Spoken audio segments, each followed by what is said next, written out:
안녕하십니까. 반영TV의 반영입니다. 제가 오늘 말씀드릴 내용은요, 제가 방송에서 이런 내용을 봤습니다. 그 내용을 보면서 너무나 가슴이 아팠어요.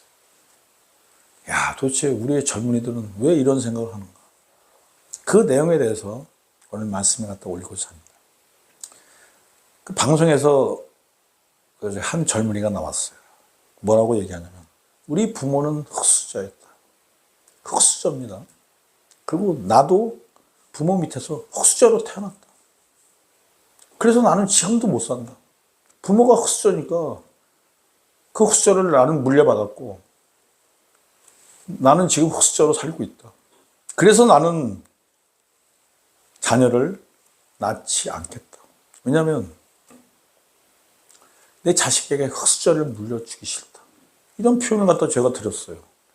야, 그런 표현을 들으면서 야, 도대체 흙수저, 금수저 이런 말이 도대체 왜 이렇게 일반화되고 그것이 우리 젊은이들을 갖다 세뇌하고 있는가? 아니, 어떻게 보면 그래요. 요즘은 그래요. 흙수저, 금수저가 그냥 일반화돼 있어요. 부모가 금수저다 그러면 나도 금수저다. 나도 떵떵거리고 살 것이다. 그리고 부모가 흙수저다. 그럼 나도 흙수저로 평생 살아갈 것이다. 그러니까 이런 얘기가 나오는 겁니다. 부모가 흙수저야. 그러니까 나도 흙수저가 됐어요. 그래서 나는 내 자식에게 흙수저를 물려주지 않기 위해서 자식을 낳지 않겠다. 출산을 하지 않겠다. 이것이 요즘 애를 안 낳는 분들의 상식적이면 이성적인 그런 표현입니다. 이때 무슨 제가 그런 말씀을 갖다 올리고 싶어요. 아니, 흙수저, 금수저를 누가 만들어냈습니까? 그게 무슨 교육에서 나온 얘기입니까? 대한민국 교육에서 흙수저, 금수저 만들어낸 겁니까? 그걸 만들어낸 건 어디입니까? 그건 방송에서 만들어낸 얘기입니다. 자, 근데 제가 이런 말씀을 갖다 올리고자 합니다. 그 방송에서 만들어낸 얘기고요. 흙수저, 금수저가 그냥 유행어가 돼버렸어요. 유행어가 되면서 끊임없이 흙수저, 금수저를 갖다가 그런 얘기를 하니까 요즘 젊은이들은 그냥 흙수저, 금수저를 갖다 믿어버려요. 우리 부모가 흙수저야. 그럼 나도 평생 흙수저 사는구나. 우리 부모가 금수저야. 나는 평생 금수저를 사는구나. 자, 이거에 대해서 제가 말씀을 갖다 올리고자 합니다. 방송에서 만들어내고 끊임없이 연예인들이 나와서 그 쓸데없는 흙수저, 금수저를 갖다 끊임없이 얘기하는 그런 과정 속에서 그것이 일반화되고 그것을 갖다가 그것에 세뇌되는 젊은이들의 모습을 보면서 제가 몇 가지 말씀을 갖다 올리고자 합니다. 자, 첫 번째로 우리나라를 한번 보죠. 그 박정희가 금수저입니까? 자, 박정희는 흙수저입니다. 그럼 김대중은 금수저입니까? 김대중은 흙수저입니다. 그럼 노무현은 금수저입니까? 아닙니다. 노무현도 흙수저입니다. 자, 그리고 요즘 아주 잘 나가고 있는 국회를 장악하고 국회를 좌지우지하고 있는 사실상 대한민국 권력을 갖다 양분하고 있는 실질적으로 양분하고 있는 이재명은 금수저입니까? 이재명은 흙수저입니다. 자, 또 한 번 예를 갖다 들고자 합니다. 요즘 우리나라 축구가 좀 못 나가가지고 약간 트러블이 벌어졌죠. 이제 그런 가운데 제가 좋아하는 선수인 박시순 선수도 나와서 이런저런 얘기를 했습니다. 근데 그런 얘기에 대해서는 할 얘기는 없는 거고요. 자, 우리나라에 축구의 계보가 있어요. 차범근, 박지성, 손흥민으로 이어집니다. 자, 근데 차범근, 박지성, 손흥민이 금수저입니까? 아닙니다. 차범근, 박지성, 손흥민은 흙수저입니다. 자, 그리고 또 한 가지 말씀을 갖다가 올리고자 합니다. 그 역사를 보게 되면 왕조가 생기고요. 그리고 왕조가 망합니다. 자, 그래서 제가 이런 말씀 갖다 여러분들에게 질문을 갖다 드리고자 합니다.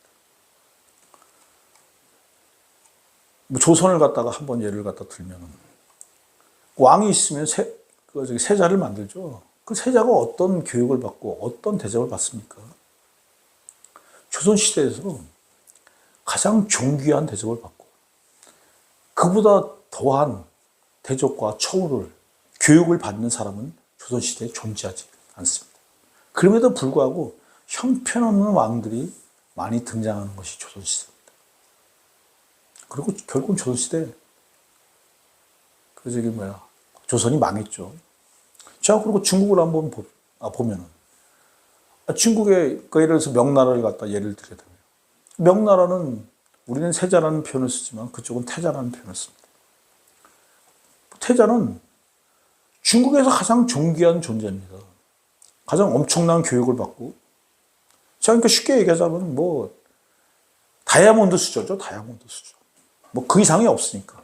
그리고 교육, 먹는 거, 의복 모든 거에 있어서 중국 명나라의 태자는 최고 중에 최고입니다. 베스트 오브 베스트. 제가 오랜만에 영어 한번 썼습니다. 그럼에도 불구하고 그런 사람들이 결국 명나라를 갖다가 멸망시킨 겁니다. 즉 왕조도 망한다는 것입니다. 이것이 의미하는 것은 뭐냐면 흑수저 금수저라는 것은 이것은 다 거짓말이다. 제가 그냥 요즘 뭐 흔한 말을 쓰겠습니다. 새빨간 거짓말이다. 그것을 믿지 말라는 것입니다. 여러분들은 그것을 믿지 말라는 것입니다. 제가 박정희, 김대중, 노무현, 이재명, 그다음 차범근, 박지성, 손흥민 여러분들이 알만한 사람만 그냥 대충 한번 그렇게 적어봤습니다. 그리고 왕조도 망하는 겁니다. 아니 그러면은 뭐 여러분들이 금수저는 영원히 금수저로 산다. 그러면은 왕조가 왜 왕조는 절대 망할 수가 없는 거죠. 왕조는 망할 수 없는 겁니다. 만약 흑수저 금수저의 논리라 그런다고 그러면 왕조는 절대 망하지 않는다는 것입니다. 그리고 명나라를 얘기한 이유가 뭡니까? 제가 명나라를 얘기한 이유가 뭐냐면 명나라를 세운 사람이 누굽니까? 주원장입니다. 주원장은요 흑수저 중에서도 최악의 흑수저예요. 왜냐하면 주원장의 형제들은 다 굶어 죽었어요. 주원장의 부모들도 굶어 죽었습니다. 주원장이 나중에 이런 얘기를 합니다. 전병이라는 게 있어요. 그냥 무슨 전처럼 해가지고 먹는 건데. 내가 전병을 먹을 수 있는 형편만 됐어도 나는 왕조를 창업하지 못했을 것이다. 흑수저의 흑수저가 명나라를 갖다 창업한 겁니다. 명나라를 만든 것입니다. 자, 그래서 이 대목에서 나는 분명히 얘기합니다. 인간이란 존재는요, 그냥 쉽게 얘기하겠습니다. 될 놈은 되고, 안 될 놈은 안 되는 겁니다. 그러므로 흑수저, 금수저 타령은 절대 믿어서도 안 되고요. 믿지도 마십시오. 그리고 현실과 투쟁하면서 최선을 다해서 살아가면 되는 겁니다. 여러분들이 흑수저로 태어난다 그래도 여러분들이 투쟁하면서 사는 과정 속에서 여러분 스스로가 금수저가 되는 겁니다. 그리고 금수저로 태어났어요. 근데 아무 일도 안 하고 그냥 그럭저럭 살고 형편없이 살게 되면 그 자신이 흑수저가 되는 겁니다. 그것을 우리는 이 사회에서 비일비재하게 봅니다. 자, 그래서 인간은 될 놈은 되고 안 될 놈은 안 된다는 그런 말씀을 드리고 이것은 자연의 이치입니다. 왜냐하면 그 자연에서도 마찬가지예요. 수많은 사자들이 태어나지만 거기서 될 놈은 되고 안 될 놈은 빨리 죽는 겁니다. 자, 그래서 제가 한 사람만 얘기만 좀 우리가 이제 너무나 좋아하는 저도 좋아하는 미국 얘기만 그것을 하겠습니다. 지금 현재 전 세계를 갖다 획기적으로 변화시킨 사람이 한 명 있죠. 그 유명한 스티브 잡스입니다. 스티브 잡스가 어떤 사람입니까? 부모가 스티브 잡스를 버렸죠. 그러고서 가난한 농부의 집으로 입양을 가게 됩니다. 진짜 흑수저 중에서도 최악의 흑수저가 스티브 잡스입니다. 그 사람이 지금 문명을 변화시켰어요. 자, 그래서 제가 마지막으로 이렇게 정리하고자 합니다. 부모가 흑수저고 나도 흑수저라서 그래서 난 자식은 안 낳는다. 왜? 내 자식을 흑수저로 만들기 싫어서 나는 자식을 안 낳겠다. 그 말은 논리적으로, 이성적으로, 그리고 현실적으로, 역사적으로 어떠한 경우에도 맞지 않는다는 사실을 분명히 말씀드리고, 그런 데서 빠지지 말고 현혹되지 말고 자식을 낳으세요. 그리고 자식은 이렇게 되는 겁니다. 자기가 자식을 낳게 되면 그 자식이 될 놈은 되고 안 될 놈은 안 된다는 그런 말씀을 드립니다. 그러므로 자식한테 흑수저를 물려주기 싫어서 출산을 안 하겠다는 그런 허황된 논리에 빠지지 않기를 말씀드립니다. 자식은 될 놈은 되고 안 될 놈은 안 되는 것입니다.